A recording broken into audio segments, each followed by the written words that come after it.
So இந்த ப்ராட்காஸ்டர்ஸும் சரி, இந்த ஃப்ரான்ச்சைஸ் ஓனர்ஸும் சரி, பிசிசிஐ கிட்ட வந்து கொஞ்சம் நெகோஷியேட் பண்ணுறதுக்கு வாய்ப்பு இருக்குது. அதனால் பிசிசிஐ வந்து கவர்மெண்ட் கிட்ட கொஞ்சம் சீக்கிரட்டாக நெகோஷியேட் பண்ணுறதுக்கு வாய்ப்பு இருக்குது.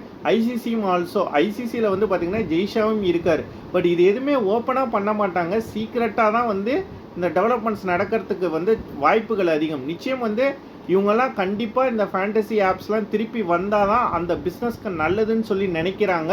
ஸோ அதனால் ஒரு சீக்ரெட்டான வந்து நெகோஷியேஷன் போகிறதுக்கு நிறைய வாய்ப்புகள் இருக்குது. பட் இவங்க நெகோஷியேட் பண்ணுறதுனாலேயே கவர்மெண்ட் 100% இந்த ஆப்ஸ் எல்லாம் திருப்பி கொண்டு வந்துரும்னு நம்ம சொல்ல முடியாது. பட் நிச்சயம் வந்து ஒரு பாசிட்டிவ் டெவலப்மெண்ட் இருக்குது.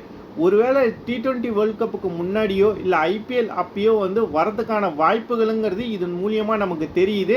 கண்டிப்பாக ப்ராட்காஸ்டர்ஸ் வந்து நிச்சயம் ப்ரெஷர் பண்ணுவாங்க பிசிசியும் ஐசிசியும்.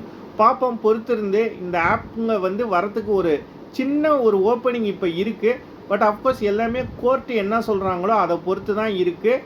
கோர்ட்டு என்ன சொல்கிறாங்கங்கிறதும் இன்னும் ஒரு 1 or 2 months தெரிஞ்சிடும்.